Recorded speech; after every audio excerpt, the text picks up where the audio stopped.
Assalamualaikum warahmatullahi wabarakatuh.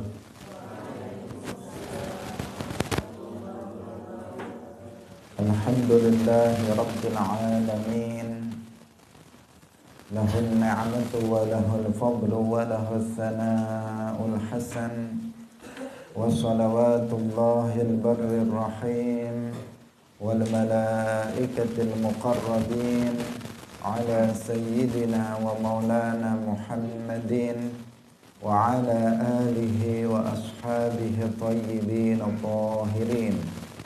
Allahumma la sahla illa ma ja'altahu sahla wa anta taj'alul hazna idza syi'ta sahla. Allahumma arzuqna al-ikhlasa fil niyyati wal qawli wal amal wa ba'du. Ila nabiyil mustafa sallallahu alaihi wasallam wa ikhwanihi minal anbiya'i wal mursalin wa syuhada'i was salihin, khususan ila sultanil awliya Syekh Abdul Qadir Al-Jilani wa Syekh Ahmad Ar-Rifai wa Syekh Bahaidin An-Naqsyabandi wa Syekhina Abdullah Al-Harari wa ila arwahi muassisi jam'iyyati Nahdlatul Ulama Syekh Muhammad Hashim Asy'ari wa Syekh Bisri Sansuri wa Syekh Abdul Wahhab Hasbuwah wa ila arwahi jami'i ahli al-qubur minal muslimin wal muslimat. Al-Fatihah. A'udzu billahi minasy syaithanir rajim. Bismillahirrahmanirrahim. Alhamdulillahi rabbil alamin. Ar-Rahmanir Rahim. Malik yaumiddin. Iyyaka na'budu wa iyyaka nasta'in. Ihdinas siratal mustaqim. Siratal ladzina an'amta 'alaihim ghairil maghdubi 'alaihim waladdallin. Amin. Hadirin hadirat kaum muslimin muslimat, pemirsa Madu TV rahimakumullah. Alhamdulillah, kita bersyukur kepada Allah Subhanahu wa taala. Pagi hari ini Allah Subhanahu wa taala masih melimpahkan nikmat-nikmatnya kepada kita semuanya. Nikmat hidup, nikmat sehat, nikmat iman, Islam, nikmat taufik, dan nikmat-nikmat yang lainnya yang tidak terhitung jumlahnya. Semoga Allah Subhanahu wa taala memberikan keberkahan umur kita dalam berbuat ketaatan kepadanya. Amin ya rabbal alamin. Salawat dan salam semoga tetap terlimpahkan kepada Nabi Muhammad sallallahu alaihi wasallam, makhluk yang paling mulia, pemimpin dari seluruh para nabi dan rasul, penutup dari seluruh para nabi, kemudian juga keluarganya, para sahabatnya, dan seluruh umat Islam yang mengikuti beliau ila yaumil qiyamah. Hadirin rahimakumullah, mari kita ikhlaskan niat kita ngaji lillahi ta'ala, untuk mencari ridho dari Allah Subhanahu wa ta'ala. Kita masih membahas hadis-hadis di bawah bab sifatil haji wa dukhuli Makkah.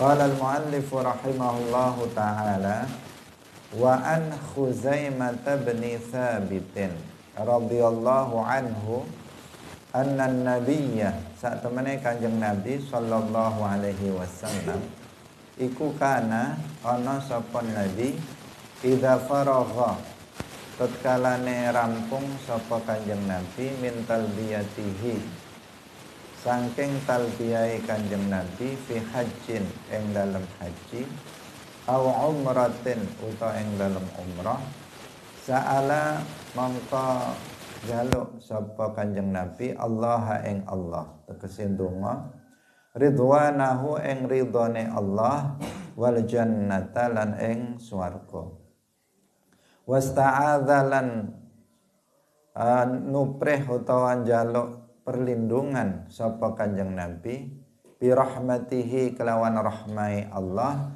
minan nari sangking neraka. Rawahu Syafi'i bi isnadin dhaif.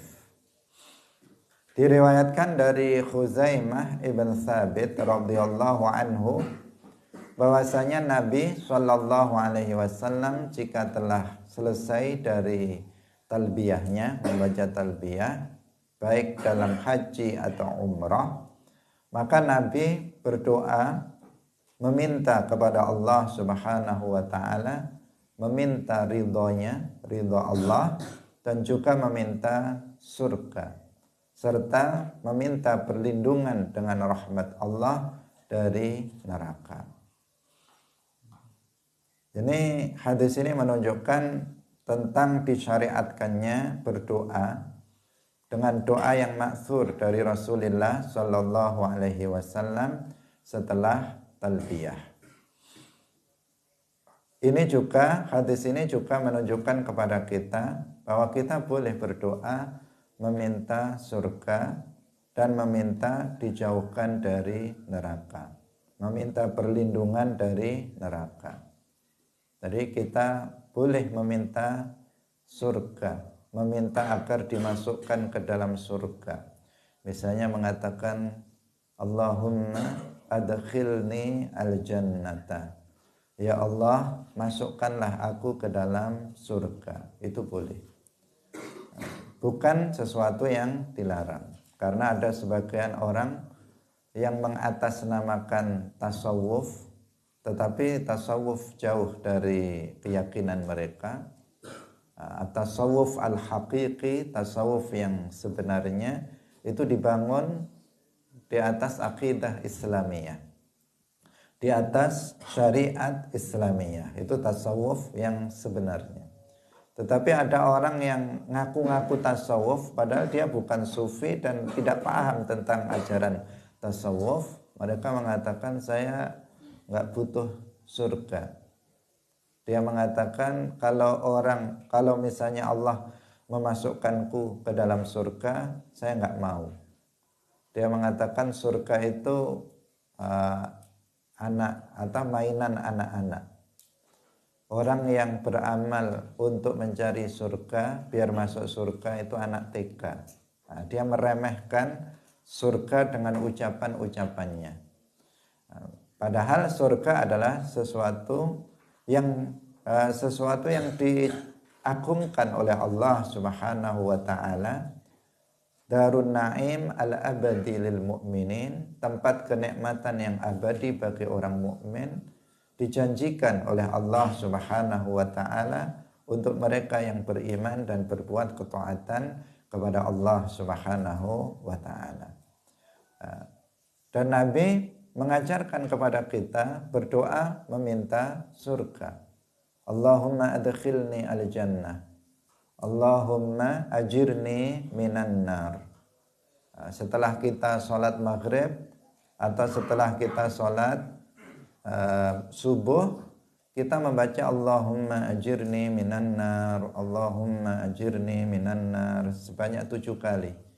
Artinya ya Allah, selamatkanlah aku dari neraka. Karena kita takut masuk ke dalam neraka, maka kita meminta kepada Allah agar melindungi kita dari masuk neraka, tidak memasukkan kita ke dalam neraka. Dan kita juga bisa setelah sholat kita selain Allahumma ajirni minan nar, kita baca Allahumma adkhilnil jannah, Allahumma adkhilnil jannah, Allahumma adkhilnil jannah 7 kali misalnya. Itu juga sesuatu hal yang tidak masalah. Nabi juga mengajarkan agar kita berdoa agar dimasukkan ke dalam surga, meminta surga, dan juga meminta agar diselamatkan dari api neraka. Bahkan Rasulullah Shallallahu Alaihi Wasallam dalam hadis yang lain beliau bersabda, "Idza sa'altal jannata fas'alil firdausal a'la." Apabila kamu itu meminta surga, maka mintalah surga al-firdaus al-a'la bersama Nabi di sana. Ini sesuatu hal yang banyak sekali disebut dalam Al-Quran, banyak sekali disebut dengan hadis. Dalam hadis-hadis Rasulullah, para ulama juga banyak berdoa dengan doa-doa seperti itu. Maka yang bertentangan dengan itu berarti jelas sesuatu yang tidak benar. Sebagian mengatakan kalau kita beramal, sebagian yang yang menyimpang mengatakan seseorang yang beramal agar masuk ke dalam surga, agar dimasukkan ke dalam surga, katanya itu tidak ikhlas. Ada yang mengatakan seperti itu. Kalau kita sholat biar masuk surga, kalau kita misalnya berinfak agar masuk surga, apabila kita puasa agar masuk surga dan dijauhkan dari neraka, kata mereka berarti amalnya tidak ikhlas karena tidak karena Allah. Itu karena surga, bukan karena Allah. Ini adalah pemahaman yang tidak tepat. Ikhlas itu beramal karena Allah. Beramal karena Allah itu bagaimana? Beramal karena mencari ridha Allah. Beramal karena untuk mendapatkan pahala Allah. Beramal agar mendapatkan cinta Allah. Beramal agar mendapatkan balasan Allah. Beramal agar mendapatkan pahala dari Allah. Itu yang namanya karena Allah. Nah, kalau riya itu adalah seseorang yang beramal biar mendapatkan balasan manusia, agar dipuji manusia, agar dikasih penghormatan oleh manusia, pengagungan oleh manusia. Itu yang disebut dengan riya. Nah, kalau mencari pahala Allah, balasan dari Allah, surga dari Allah, itu namanya apa? Itu sama dengan mencari ridha Allah, dan itu adalah ikhlas, namanya ikhlas. Nah, ini karena kesalahpahaman saja sehingga mereka menjadi mengatakan hal yang menyimpang seperti itu. Jadi Nabi disebutkan ketika beliau telah selesai dari talbiyah haji atau umrah, beliau meminta ridha Allah, beliau meminta surga, beliau meminta perlindungan dari Allah dari api neraka. Nah, ini doa Nabi dalam haji. Wa an Jabirin radhiyallahu anhu qala Rasulullah sallallahu alaihi wasallam nahartu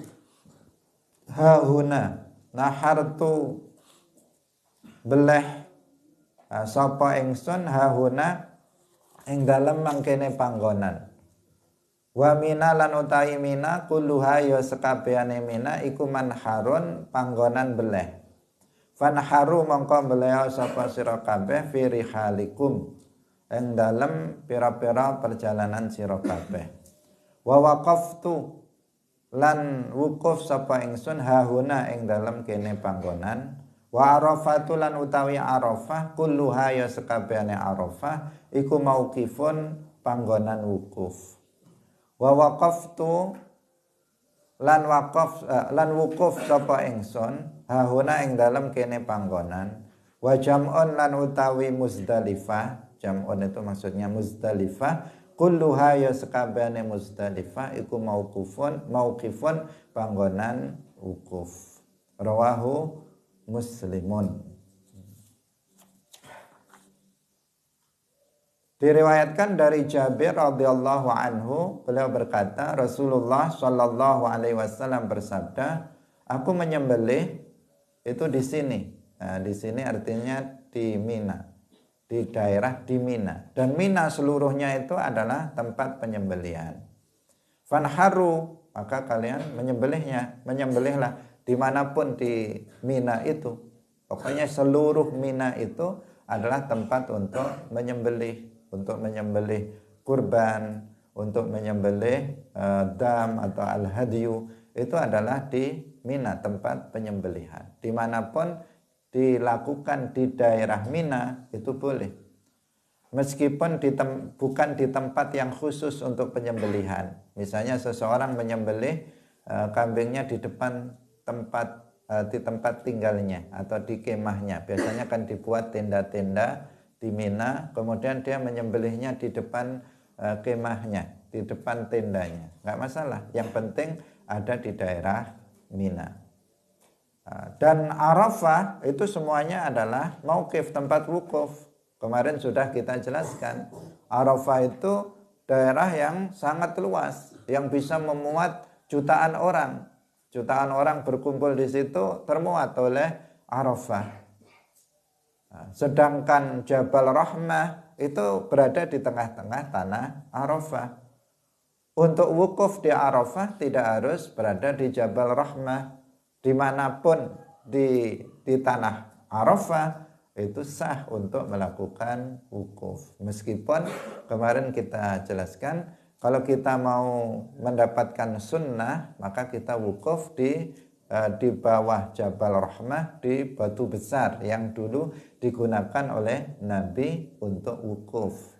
Tetapi dimanapun, kalau tidak memungkinkan untuk mendekat ke Jabal Rahmah, tidak memungkinkan untuk wukuf di atas Sakhrah, batu besar yang ada di lereng gunung Rahmah, Jabal Rahmah, maka nggak apa-apa dimanapun dia berada, yang penting di tanah Arafah itu sudah mencukupi dan sah untuk wukuf haji. Wa an Aisyah radhiyallahu anha anna nabiyya saat temene Kanjeng Nabi sallallahu alaihi wasallam lamma jaa ila Makkah, tatkalane wis teka sapa Kanjeng Nabi ila Makkah maring tanah Makkah, dakhalaha mongko manjing sapa Kanjeng Nabi ing Makkah min a'laha saking arah dhuwure Makkah, wa kharaja lan metu sapa Kanjeng Nabi min asfaliha saking arah ngisore Makkah. Muttafaqun alaihi. Berkaitan dengan tadi menyembelih tadi, menyembelih itu kalau menyembelih dam misalnya al-hadyu itu harus diberikan kepada fuqara'u Makkah, orang-orang fakir yang tinggal di Makkah. Yang dimaksud di sini tidak disyaratkan harus penduduk Makkah, tetapi semua orang yang ada di Makkah saat itu yang fakir itu boleh untuk menerima daging dari kambing yang disembelih sebagai dam. Itu bisa. Tidak boleh daging tersebut itu dikeluarkan dari Makkah, karena itu diperuntukkan untuk fuqara'u Makkah, orang-orang fakir yang ada di Makkah. Tidak harus dia penduduk Makkah, orang Indonesia misalnya, tetapi dia berada di Makkah saat itu dan dia fakir, maka dia berhak untuk mendapatkan daging tersebut. Beda dengan daging kurban. Kalau daging kurban bisa diberikan kepada siapa saja, tidak harus penduduk Makkah. Dia bahkan tidak hanya kepada orang fakir saja, juga dihadiahkan untuk orang kaya, disedekahkan kepada orang-orang fakir. Kemudian orang yang menyembelih juga boleh untuk memakannya. Itu kalau kurban. Tetapi kalau itu adalah berupa dam, maka itu harus diberikan. Dam itu hukuman, ya, hukuman bagi orang yang misalnya meninggalkan wajib haji, maka dia berkewajiban untuk menyembelih kambing dengan syarat-syarat tertentu, itu yang disebut dengan dam. Kalau nyembelih itu maka dagingnya itu dibagikan untuk fuqara'u Makkah, untuk orang-orang fakir yang ada di Makkah. Nah, kenapa ini kita sampaikan? Karena pada masa sekarang ini orang banyak yang tidak berhati-hati. Dia hanya dalam hal membayar dam ini, dia hanya menyerahkan uang kepada orang yang kadang dia tidak bisa dipercaya. Kadang dibelikan, kadang tidak dibelikan. Tapi dimasukkan saku orangnya. Atau kadang orang sudah beli, kemudian tidak dipastikan sampai kepada mustahiknya. langsung diserahkan orang untuk menyembelihnya. Kemudian sama mereka ternyata ini yang banyak terjadi, pemerintah Saudi Arabia itu dengan alasan sudah banyak daging mungkin, kemudian ternyata daging itu tidak diberikan kepada orang-orang fakir di Makkah, tapi diekspor, dikeluarkan dari Makkah. Bisa keluar dari Makkah masih daerah Saudi Arabia, atau bahkan di luar, diekspor ke luar negeri, di luar Saudi Arabia. Itu terjadi yang seperti itu, dan itu menjadikan orang yang tadi membayar damnya itu tidak sah. Karena apa? Karena tidak diberikan kepada fuqara Makkah.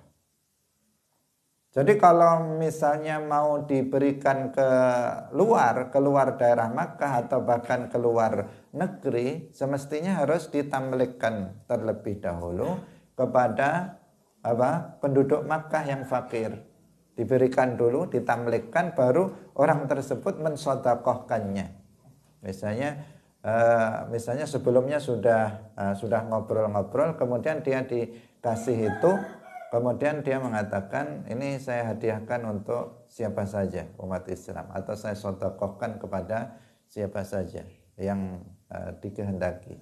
Maka baru kemudian karena ini sudah menjadi milik orang fakir itu, kemudian orang fakir itu mensedekahkan atau menghadiahkan kepada siapa saja, maka ini baru boleh untuk dikeluarkan dari Makkah.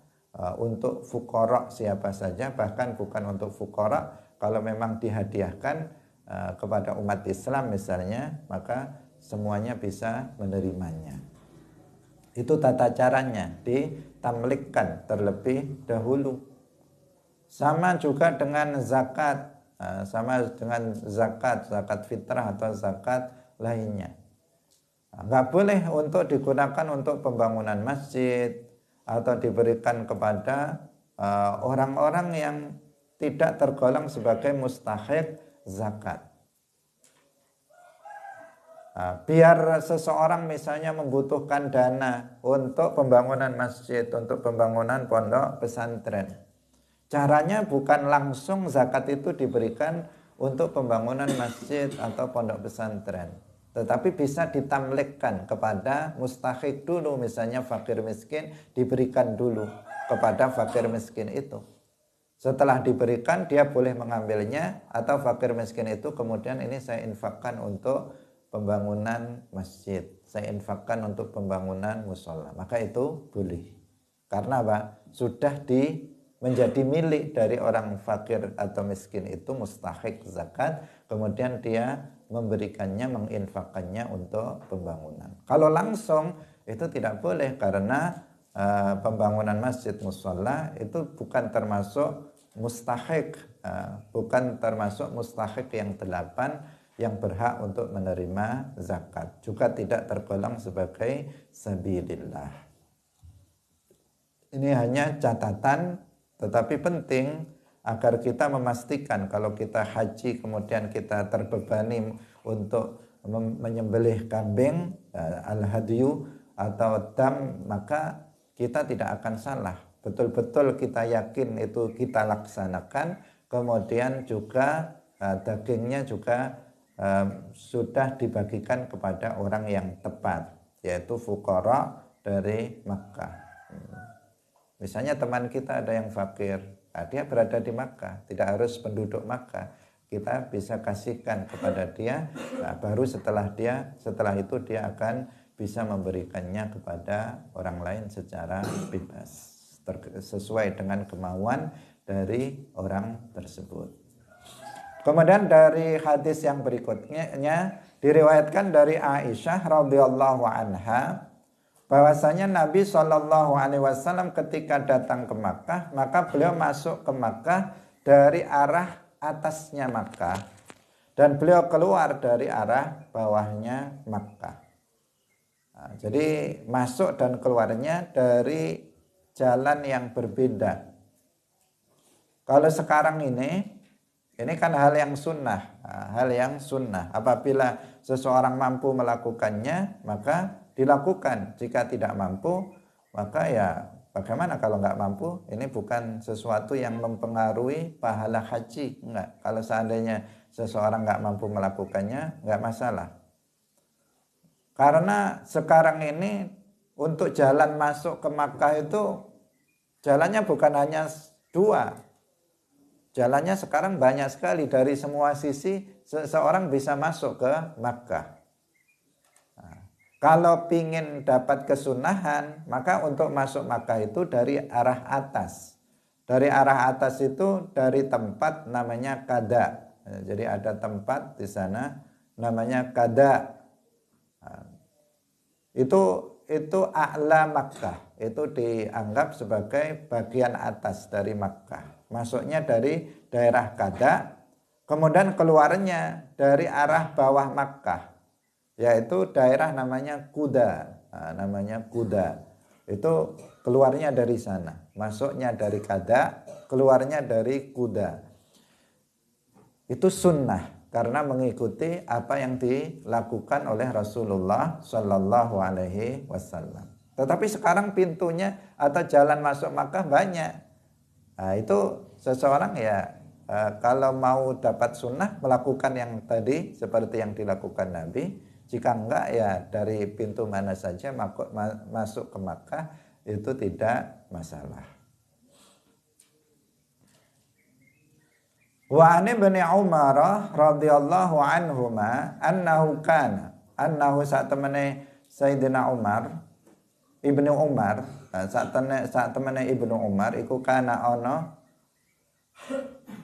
ana sapa Ibnu Umar la yaqdumu ora teka sapa Umar Makkah ing Makkah illa bata kejaba nginep sapa Ibnu Umar bi Dzituwa ing dalem daerah Dzituwa hatta yusbiha sehingga isuk sapa Kanjeng Nabi.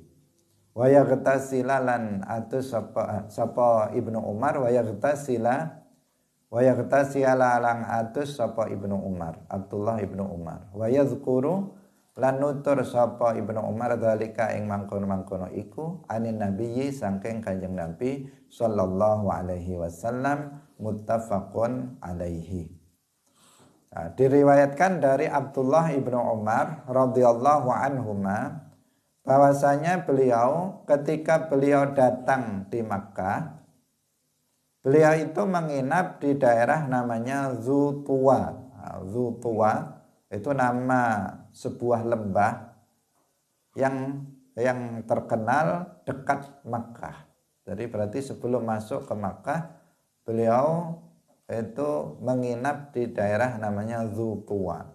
Ini kan dulu ya, karena perjalanannya itu berjalan kaki atau mengendarai unta. Kalau sekarang ya sebentar saja sudah masuk ke Makkah. Kalau misalnya dari berbagai daerah di sekitar Makkah itu masuk Makkah naik bus itu cepat, jalannya mulus, tol semuanya, nggak ada jalan yang nggak mulus, itu nggak ada di daerah sana sekarang. Nah, kalau di masa Nabi sebelum masuk Makkah saja membutuhkan waktu, sehingga dikatakan di sini beliau menginap terlebih dahulu di daerah Dzituwa sampai pagi dan beliau kemudian mandi. Nah, baru meneruskan perjalanan masuk ke Makkah. Maka dari sini sebagian ulama mengatakan bahwa disunnahkan untuk mabit di Dzituwa. Artinya untuk menginap di Dzituwa itu hukumnya sunnah bagi orang yang ihram. Itu menginap di sana terlebih dahulu. Tentu saja ini bagi orang yang lewat jalan itu, karena kan Makkah itu kan dia sebuah namanya daerah seperti ini. Daerah seperti ini. Dan Dzituwa itu kan daerah tertentu di luar Makkah. Tentu saja nggak semua orang lewat di situ. Seandainya karena kita tidak bisa menggambarkan dia di daerah sebelah mana dari Makkah. Nah, seandainya di sini kita perbandingan saja sebagai pendekatan. Nah, misalnya ada di sini Zutuwanya, Makkahnya di sini, Zutuwa di sini. Lah orang kan kalau datangnya dari sana, masa harus muter ke sini dulu? Nah, kan tentu yang dari sana yang dia menginap di Zutuwa itu. Nah, sehingga sunnah bagi orang yang melewati Zutuwa untuk masuk ke Makkah itu untuk menginap terlebih dahulu di daerah Zutuwa. Bagi yang misalnya lewat yang berseberangan tentu saja ya enggak, tidak harus dia kemudian berputar untuk bisa mabit di Zutuwa tersebut. Nama lembah ya, nama sebuah lembah yang ada di dekat Makkah. Kemudian juga disunnahkan berdasarkan hadis ini masuk Makkah itu di siang hari. Karena Nabi tadi kalau misalnya di Zutuwa langsung masuk ke Makkah kan bisa di malam hari. Tapi Nabi ternyata menginap nunggu pagi. Setelah pagi baru Nabi masuk ke Makkah. Maka berdasarkan ini sebagian ulama mengatakan sunnah masuk Makkahnya itu di waktu siang, bukan di waktu malam. Karena seandainya di waktu malam itu itu sunnah, maka pasti Nabi melakukannya. Tetapi Nabi nggak masuk ke Makkah di waktu malam. Beliau masuknya di waktu siang sehingga mabit di Zutuwa terlebih dahulu. Meskipun sebagian ulama ada juga yang mengatakan siang malam tidak masalah, sama saja. Itu menurut sebagian ulama. Kemudian juga dari hadis ini dipahami untuk masuk ke dalam Makkah disunahkan mandi terlebih dahulu. Karena Nabi tadi disebutkan dalam hadis hatta yusbiha wa yaghtasila. Nah, Nabi mandi sebelum masuk ke kota Makkah. Itu juga hukumnya sunnah. Wa an Ibnu Abbas radhiyallahu anhuma annahu satamane Abdullah ibnu Abbas iku kana ana sapa Abdullah ibnu Abbas iku yuqabbilu ngambung sapa Ibnu Abbas al-hajarul aswada ing hajar aswad. Wa yasjudu lan sujud sapa Abdullah Ibnu Abbas alaihi ing atase al-hajarul aswad. Rawahul Hakim marfu'an wal Baihaqi mauqufan. Diriwayatkan dari Ibnu Abbas radhiyallahu anhuma bahwasanya beliau itu mencium hajarul aswad dan sujud padanya. Sujud pada hajar aswad bukan berarti sujud seperti kita sholat kemudian menghadap ke hajar aswad, tetapi artinya meletakkan keningnya di atas hajar aswad. Nah, kalau mencium dicium dengan bibir, kalau mencium itu kan dengan bibir, kemudian baru diletakkan keningnya di atas hajar aswad. Itu yang dilakukan oleh Abdullah bin Umar dan tentu saja itu dilakukan karena mengikuti Rasulullah Shallallahu Alaihi Wasallam. Jadi itu jika kita mampu untuk melakukan itu, misalnya sepi. Kalau di musim haji ya biasanya kesulitan. Tetapi jika memungkinkan bagi seseorang untuk melakukannya, dipersilahkan mendekat ke rukun hajar aswad, kemudian dia mencium hajar aswad itu dan meletakkan keningnya di hajar aswad. Nah, hajar aswad itu batu surga. Hajar aswad yang diletakkan di bagian pojok tertentu dari Al-Ka'bah Al-Musyarrafah. Kemarin kita katakan Ka'bah itu berbentuk kubus, pojokannya berarti ada berapa? Ada 4. Nah, pojokan yang sebelah sini namanya rukun hajar aswad.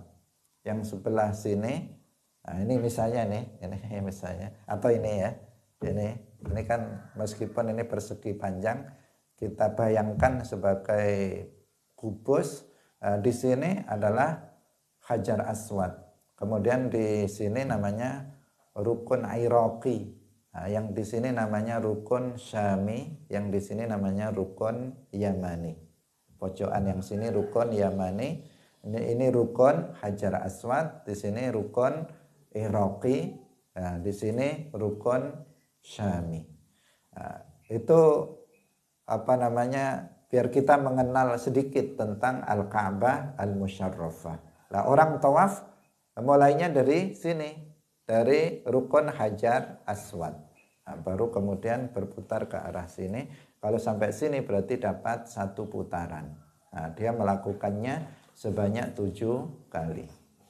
Nah, ketika di Hajar Aswad itu disunahkan kalau kita mampu untuk mencium Hajar Aswad itu, kemudian meletakkan kening di atas Hajar Aswad. Itu yang dimaksud yasjudu alaihi. Nah, sujud pada sujud di atas, di atas Hajar Aswad, artinya meletakkan keningnya di atas Hajar Aswad. Nah, Hajar Aswad itu batu, warnanya hitam. Diriwayatkan dulu warnanya putih ketika diturunkan dari surga, tetapi karena banyak diusap-usap oleh orang-orang kafir dan seterusnya ketika itu untuk kemaksiatan sehingga menjadi hitam. Karena Al-Ka'bah Al-Musyarrafah lama dikuasai oleh orang-orang kafir sebelum Nabi Muhammad Sallallahu Alaihi Wasallam. Kemudian Hajar Aswad itu bukan seluruh batu yang ada sekarang ini, karena ketika Makkah dan Madinah dikuasai oleh orang-orang Wahabi, itu banyak penghancuran terhadap asar-asar Rasulullah Shallallahu Alaihi Wasallam dan para sahabatnya. Termasuk Hajar Aswad itu sudah terpecah, dan ada diriwayatkan ada yang sebagian itu sudah tidak di situ lagi, sehingga ada yang sampai kepada sebagian keturunan Rasulullah Shallallahu Alaihi Wasallam di daerah lain yang menyimpan batu itu, pecahan dari batu Al-Hajarul Aswad itu. Tetapi nggak memungkinkan untuk dikembalikan, semestinya dikembalikan di situ, tetapi karena yang menguasai Makkah Madinah itu adalah orang Wahabi, nanti bisa malah dibuang. Karena mereka tidak memahami tentang itu, apalagi mereka adalah kelompok anti tabarruk. Karena mencium Hajar Aswad ini disyariatkannya mencium Hajar Aswad, Nabi melakukannya, kemudian para sahabat melakukannya, itu kan menunjukkan atau menjadi dalil tentang bolehnya bertabarruk. Bahwa Hajar Aswad itu adalah hajarun mubarakun, hajar yang diberkahi, yang kita boleh bertabarruk dengannya. Dia kan hanya sebongkah batu, tetapi Allah menjadikannya mubarak. Meskipun dia batu, tetapi Allah menjadikannya dia penuh dengan keberkahan, sehingga Nabi itu memberikan contoh untuk bertabarruk dengan Hajar Aswad. Para sahabat juga melakukan tabarruk, ngalap berkah dengan Hajar Aswad itu, karena memang dia hajar mubarak. Dan itu menunjukkan bahwa kita boleh bertabarruk. Nabi itu juga orang yang mubarak, kemudian peninggalan Nabi itu juga mubarakah, maka kita boleh untuk bertabarruk. Banyak sekali kalau dilihat dalil-dalil tentang tabarruk secara khusus kita bisa bahas banyak sekali, bahkan ada ayat yang menunjukkan tentang bolehnya tabarruk. Tetapi kita tidak sedang berbicara tentang itu, hanya saja ini berkaitan. Ketika diajarkan kita untuk mencium Hajar Aswad dan meletakkan kening kita di atas Hajar Aswad, itu namanya apa? Mencium Hajar Aswad, meletakkan kening di Hajar Aswad, itu namanya apa? Itu namanya tabarruk. Dan itu diajarkan oleh Rasulullah, diajarkan oleh para sahabat, dipraktekkan oleh mereka para sahabat. Ibnu Umar melakukan itu. Ketika Ibnu Umar melakukan itu, maka itu pasti meniru apa yang dilakukan oleh Rasulullah Shallallahu Alaihi Wasallam. Itu ya, tentang masalah Al-Hajarul Aswad. Kalau nggak bisa untuk mendekat, maka nanti memberikan isyarat. Bisa terlebih dahulu, nanti akan ada di belakang, itu pakai semacam tongkat, kemudian dicium. Atau kalau terlalu jauh nggak bisa mendekat, maka pakai isyarat tangan, kemudian tangannya dicium. Isyarat tangan begini, kemudian yang dicium tangannya. Itu apabila tidak memungkinkan mendekat karena apa? Berjubelnya atau karena banyaknya orang. Karena tidak mudah, apalagi misalnya badannya kecil. Bisa jadi kecil malah bisa. Ya semuanya Allah yang, kalau seseorang, Allah yang memberikan kemudahan. Jika Allah memberikan kemudahan, maka kita akan bisa untuk mencium Al-Hajarul Aswad. Bahkan seluruh Ka'bah itu, Al-Ka'bah Al-Musyarrafah, seluruhnya mubarakah. Kalau kita menyentuh bagian mana saja dari Al-Ka'bah Al-Musyarrafah, itu diperbolehkan, dan itu bagian dari tabarruk dengan Al-Ka'bah Al-Musyarrafah. Seluruh bagian, terutama di Hajar Aswad, kemudian di Rukun Yamani. Tetapi pada dasarnya seluruh bangunan Ka'bah itu adalah mubarakah. Kita bisa bertabaruk dengan seluruh bagian dari Al-Ka'bah Al-Musyarrafah.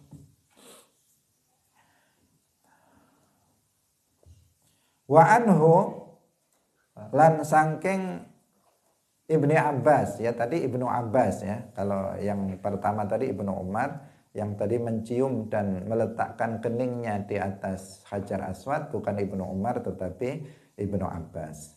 Tadi ada yang salah ucap. Wa anhu radhiyallahu anhu qala amarahum an-nabiyyu, amarahum wasprintah ing para sahabat sapa an-nabiyyu Kanjeng Nabi sallallahu alaihi wasallam ayar mulu ing yen ta nyepetaken oleh melaku sapa para sahabat salasata aswatin kelawan telu pira-pira ubengan. Wayamsyu lan melaku biasa sapa para sahabat arbaan kelawan papat ubengan. Ma baina ruknaini ing dalam antarane rukun loro, muttafaqun alaihi. Diriwayatkan dari Ibnu Abbas radhiyallahu anhu bahwa Nabi memerintahkan mereka itu ya ketika itu para sahabat yang sedang melaksanakan tawaf. Ini berbicara tentang tawaf, agar melakukan romel. Romel itu berjalan cepat. Berjalan cepat sebanyak 3 kali. 3 kali putaran, dan berjalan biasa sebanyak 4 kali putaran di antara 2 rukun. Ini yang seperti yang kemarin sudah kita jelaskan. Jadi ketika kita memulainya tadi dari mana? Dari Hajar Aswad. Kemudian kita berputar. Setelah Hajar Aswad itu ada Multazam. Kemudian ada Hijir Ismail. Kemudian yang jelas setelah seseorang itu memulai tawafnya, kemudian di antara 2 rukun Iraqi dan rukun Syami itu berlari-lari, artinya jalannya dipercepat, melakukan romel. Itu dalam 3 putaran pertama.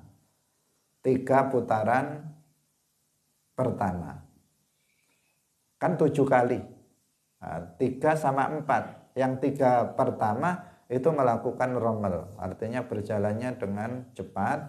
Sedangkan 4 putaran yang berikutnya itu jalannya jalan biasa. Dengan berjalan biasa. Muttafaqun alaihi. Ini kemarin sudah juga kita jelaskan.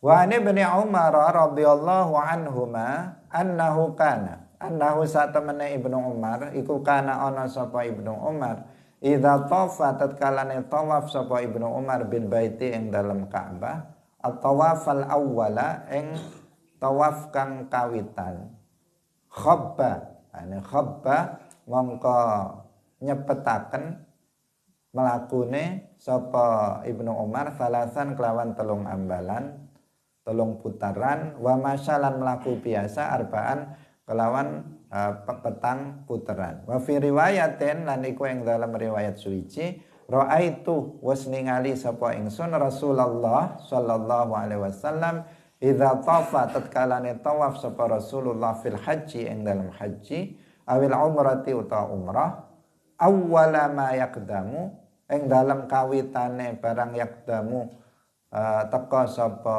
Rasulullah fa innahu mongko sak temene Kanjeng Nabi iku yas'a melaku cepet sapa Kanjeng Nabi salasata atwafin kelawan telu pira-pira tawaf bil baiti ubengan bil baiti ing dalam Ka'bah wa yamshi lan melaku biasa arbaatan kelawan petang putaran petang tawafan muttafaqun alaihi.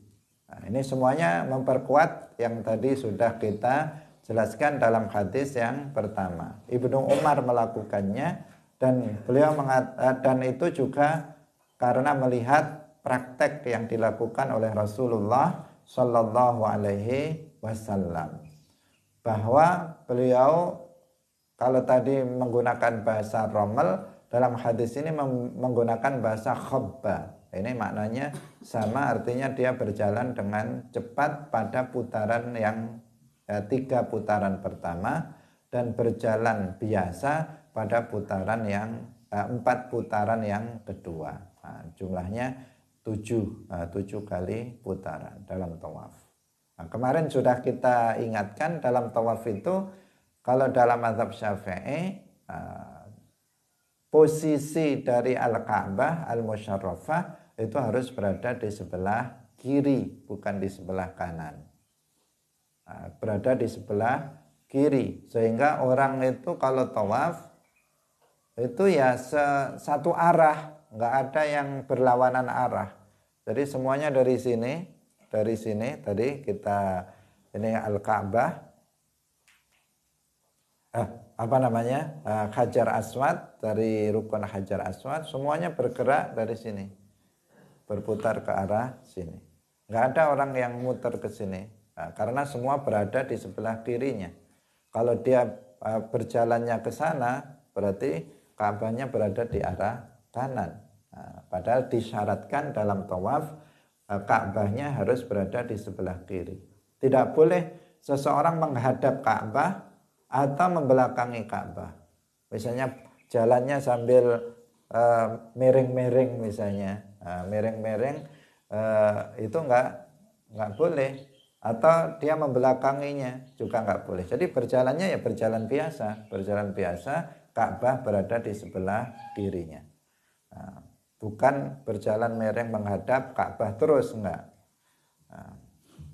Sehingga meskipun dalam tawaf itu sangat padat manusia, khususnya kalau di musim haji ataupun umrah misalnya di bulan Ramadan, sangat ramai sekali, tetapi hampir nggak pernah kita terdengar ada insiden misalnya kecelakaan, orang diinjak-injak dan seterusnya, itu hampir tidak pernah kita mendengarnya. Kenapa? Karena memang berjalannya semuanya satu arah. Dalam tawaf itu satu arah. Sebanyak apapun orang itu tidak membahayakan. Kecuali ketika seseorang, biasanya yang terjadi insiden itu adalah di depan Hajar Aswad, ketika mereka berebut untuk bisa mencium Hajar Aswad.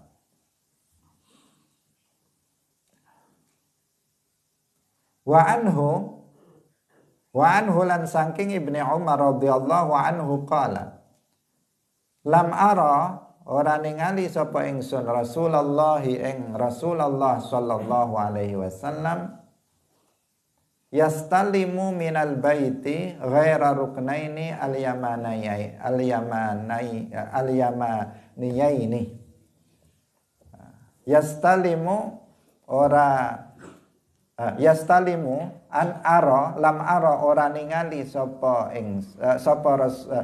ingsun Rasulullah ing Rasulullah sallallahu alaihi wasallam yastalimu nyentuh sapa Rasulullah minal baiti saking Ka'bah ghaira ruknaini saliyane rukun loro al yamaniyaini kang bangsa Yaman karone Yamani karone rawahu Muslimun. Nah, ini hadis ini menjelaskan tentang sunnahnya kita istilam.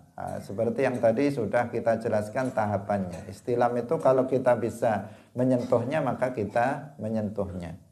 Secara langsung pada yang disentuh itu pertama di Hajar Aswad, kemudian yang kedua di Rukun Yamani. Nah, Rukun Yamani berarti rukun yang dekat dengan Hajar Aswad. Tadi kita sebutkan di sini Rukun Hajar Aswad, kemudian di sini Iraqi, di sini Syami, di sini Yamani. Maka di sini disentuh juga. Mendekat di pojokan Ka'bah yang sebelah sini, kemudian menyentuh, disunnahkan untuk menyentuh bagian pojokan Ka'bah yang disebut dengan Rukun Yamani. Demikian juga pada Rukun Hajar Aswad. Ini hukumnya adalah sunnah. Jika memungkinkan untuk melakukannya, mendekat ke situ, maka itu sunnah. Hadirin rahimakumullah. Demikian pengajian kita pada pagi hari ini. Semoga bermanfaat. Semoga kita dengan belajar tentang ahkamul hajj, hukum-hukum yang berkaitan dengan haji, dengan barokahnya kita diberikan rezeki untuk bisa berangkat ke Makkah untuk menunaikan ibadah haji. Amin ya rabbal alamin. Barakallahu fikum wallahu muwaffiq ila aqwamit thoriq. Wassalamualaikum warahmatullahi wabarakatuh. La ilaha illallah. Allahumma salli ala sayyidina Muhammad wa ala alihi wa sahbihi wa sallim. Rabbi ghfirli wa liwalidayya wa lil mu'minina wal mu'minat.